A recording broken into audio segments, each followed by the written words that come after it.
22واں روزہ ہے اور 23ویں تراویح۔ آخری عشرہ رمضان المبارک کا چل رہا ہے اور آہستہ آہستہ برکتیں رحمتیں لے کر کے یہ مہینہ ہم سے اور آپ سے رخصت ہو رہا ہے۔ آج کا جمعہ ہے، آنے والا جمعہ الوداع جمعہ، اور پھر اگلے دن جو ہے عید ہو جائے گا۔ کیا ہم نے کمایا، کیا کھویا، اس مہینے کے اندر ہم نے کتنا اپنے رب کو راضی کیا، یہ ہر انسان کو محاسبہ کرنا چاہیے۔ برکتیں تو بے شمار، رب کی رحمتیں تو بے انتہا، رب کا فیضان تو بارش کے قطرات کی طرح جھما جھم برس رہا ہے۔ رب کی کرم نوازی تو ایسے ہے جیسے موسلا دھار بارش ہوتی ہے، لیکن ہم نے اور آپ نے یہ دیکھنا ہے کہ ہم اس موسلا دھار بارش میں نہائے یا نہیں نہائے۔ ہمیں یہ دیکھنا ہے کہ وہ جو کرم کی بارش نازل ہو رہی ہے اس کے چھینٹے ہمارے جسم پر پڑے یا نہیں پڑے۔ ہر انسان محاسبہ کرے۔ رمضان رخصت ہو جائے گا، نارمل دن شروع ہو جائے گا، لیکن اس سے پہلے ابھی بھی ہمارے پاس ایسی دن اور ایسی راتیں ہیں کہ جس میں ہم اپنے رب کو زیادہ سے زیادہ راضی کر سکتے ہیں۔ یہ لاسٹ کے 10 دن ایسے ہیں کہ ان 10 دنوں کے اندر اللہ نے قرآن کو نازل کیا۔ 10 دن کے اندر 5 راتیں ہیں جو شب قدر کی ہیں، اللہ رب العزت نے ان راتوں میں قرآن جیسی کتاب کو نازل کیا۔ آپ اندازہ لگاؤ، جس رات میں قرآن نازل ہوا ہو وہ معمولی رات ہو سکتی ہے؟ جس رات میں اللہ کے نبی صلی اللہ علیہ وسلم پر قرآن عظیم نازل ہوا ہو وہ معمولی رات نہیں ہو سکتی، بلکہ وہ بہت بڑی عظیم رات ہے۔ آپ ہم اندازہ لگائیں، یہی رات ہے کہ اس رات کے اندر اللہ رب العزت نے 5 راتوں کے اندر شب قدر کو رکھا ہے۔ ایک تو نکل گئی، ایک آج ہے، ایک پرسوں آئے گی، ایک 27 آئے گی، اور ایک پھر 29 آئے گی۔ حضرت ابو ہریرہ رضی اللہ تعالی عنہ سے روایت ہے، آقا صلی اللہ علیہ وسلم نے ارشاد فرمایا کہ جو شب قدر میں جاگ کر کے اللہ رب العزت کی عبادت کرتا ہے، اللہ رب العزت اس کے تمام صغیرہ گناہوں کو معاف فرما دیتے ہیں۔ 83 سال کچھ مہینے کی عبادت کا ثواب صرف اور صرف ایک رات عبادت کرنے کی وجہ سے ملتا ہے۔ 83 سال ریگولر آپ عبادت کرو نا، تب اتنا ثواب ملتا ہے، جبکہ ایک رات میں اتنا اللہ رب العزت کی عبادت کرنے سے ثواب مل جائے۔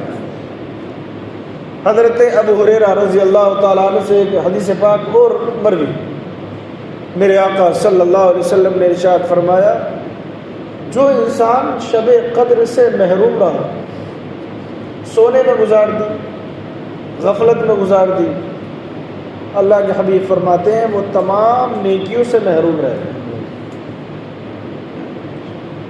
پورے سال اگر نیکیوں سے قربت اور رب کی رضا اگر چاہتے ہو تو اللہ رب العزت کی بارگاہ میں ان راتوں کو جو بطور تحفہ ایک طرح کا آفر بن کر کے ہمارے پاس اللہ کے حبیب صلی اللہ علیہ وسلم کے ذریعے سے ملی ہے، اس آفر والی راتوں کو جانے مت دو، بلکہ ان آفر اور تحفے والی راتوں میں زیادہ سے زیادہ اللہ کی بارگاہ میں قیام کرو، قرآن پڑھو، کلمہ پڑھو، تسبیح پڑھو، جس سے جو ہو سکتا ہے وہ پڑھے۔ نفل نماز پڑھے، قضاء عمری پڑھے، جتنا جس سے ہو سکتا ہے وہ ان راتوں میں قیام کرے۔ میں اس لیے آپ کو اس رات کے بارے میں زیادہ بتا رہا ہوں کہ آپ حضرات کو ہر سال آتی ہے، پتہ نہیں چلتا، رہ جاتی ہے، لیکن یہ یاد رکھو کہ اللہ رب العزت نے اس رات سے متعلق 30ویں پارے کے اندر پوری ایک سورت کو نازل فرمایا۔ اللہ رب العزت کے فرشتے آسمان دنیا سے اس روئے زمین پر تشریف لاتے ہیں ان راتوں میں، اور اللہ رب العزت ان راتوں میں عبادت کرنے والے کے رزق میں برکتیں عطا فرما دیتے ہیں۔ ایسی مبارک اور عظمت والی رات ہے کہ جس کا ایک ایک لمحہ قیمتی ہے، جس کا ایک ایک لمحہ سرمایہ ہے، جس کا ایک ایک لمحہ، ایک ایک ساتھ، ایک ایک سیکنڈ ہمارے لیے بہت قیمتی ہے۔ تو ہم ایسی راتوں کو جانے نہ دیں، بلکہ جتنا ہو سکے اتنا اپنے رب کی بارگاہ میں ان راتوں میں عبادت کریں۔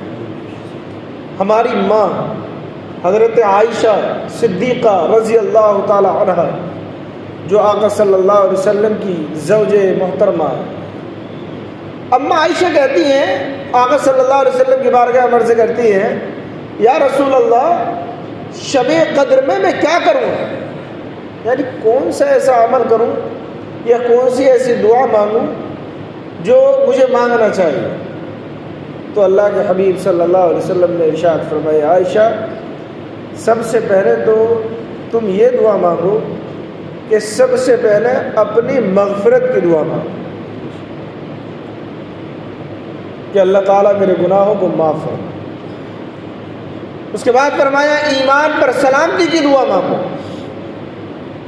اللہ کے حبیب صلی اللہ علیہ وسلم نے ارشاد فرمایا، عائشہ، اور اس کے علاوہ جو کچھ بھی دعا تم مانگو گی اللہ رب العزت وہ قبول فرمائے۔ اتنی عظیم المرتبت راتیں ہیں، اور یہ آخری عشرہ جو چل رہا ہے، اسی آخری عشرے کے اندر پوری دنیا کے اندر مسجدوں میں اعتکاف کرنے والے اعتکاف کرتے ہیں، اللہ رب العزت کی رضا کے لیے اپنے گھر وار کو چھوڑ کر کے رب کے گھر میں آ کر کے رہتے ہیں۔ بہت زیادہ ثواب اس کا بڑھ جاتا ہے، یہاں تک کہ وہ اپنے ماں باپ کی خدمت کرنا چاہیں تب بھی اعتکاف کی حالت میں نہیں کر سکتے، لیکن ایک اعتکاف کرنے والے کو اللہ رب العزت اگر گھر کے اندر اپنے بہن بھائی ماں باپ ان کی خدمت کرنے کا ثواب، خدمت نہ کرے، مسجد میں رہے، لیکن اللہ رب العزت پھر بھی اس کو خدمت کرنے والوں جیسا ثواب عطا فرمائے۔ اعتکاف ہوتا ہے، شب قدر ہوتی ہے، قرآن کی تکمیل ہوتی ہے، مبارک اور عظمت والی ساعتیں ہوتی ہیں، جہنم سے آزادی کا یہ عشرہ چل رہا ہے۔ اس لیے میرے عزیز سنی غیور مسلمانوں، اس عشرے کو اور ان راتوں کو اور ان مبارک لمحات کو، ان مسعود و بابرکت لمحات کو یہ اپنے ہاتھوں سے نہ جانے دو، بلکہ زیادہ سے زیادہ جس سے جتنا ہو سکے وہ اللہ رب العزت کی بارگاہ میں عبادت کرے۔ نماز تراویح پڑھنے کے بعد اپنے گھر پر جائے، کھانا کھائے، کھانا کھانے سے فارغ ہونے کے بعد چاہے تو وہ نوافل پڑھے، چاہے وہ درود پاک پڑھے، کلمہ شریف پڑھنے کے لیے بیٹھ جاؤ، تسبیح لے کر کے بیٹھ جاؤ، سبحان اللہ سبحان اللہ سبحان اللہ سبحان اللہ کرتے رہو۔ نفل پڑھنے سے تھک جاؤ، سر کو سجدے میں رکھ دو، صرف سجدے کرو۔ سجدے میں اللہ کے قریب ہوتا ہے بندہ۔ جو کچھ بھی آتا ہے قرآن کی، اگر ایک آیت بھی آتی ہے اس کو ورد کرتے رہو، درود شریف پڑھتے رہو، صلی اللہ علیہ وسلم صلی اللہ علیہ وسلم صلی اللہ علیہ وسلم، یہ درود شریف پڑھتے رہو۔ جس کو جو کچھ آتا ہے وہ پڑھتا رہے۔ کھڑے ہو کر کے نماز پڑھ رہے، تھک گئے، بیٹھ کر کے پڑھو، بیٹھ کر بھی تھک گئے لیٹ جاؤ، لیٹ کر کے تسبیح پڑھتے رہو۔ عبادت میں تو گزر رہا ہے نا لیٹ کر کے بھی، بہت طریقے ہیں عبادت کرنے کے۔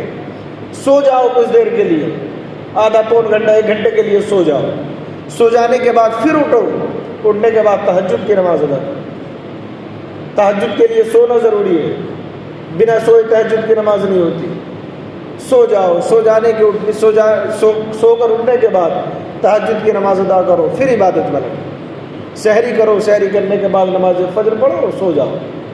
اس طرح سے اپنی عبادت کو انجام دو اور زیادہ سے زیادہ دعائیں کرو اللہ رب العزت کی بارگاہ میں، مسلمانوں کے لیے دعائیں کرو۔ کیا حالات چل رہے ہیں مسلمانوں کے، دعا کے علاوہ کوئی اور ہتھیار نہیں ہے آج کے دور میں، اپنے رب کو راضی کرنے کے علاوہ کوئی اور چارہ نہیں ہے۔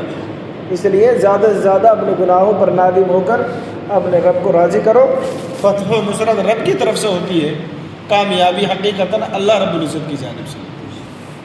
اللہ تعالی ہم سب کو عمل خیر کی توفیق عطا فرمائے۔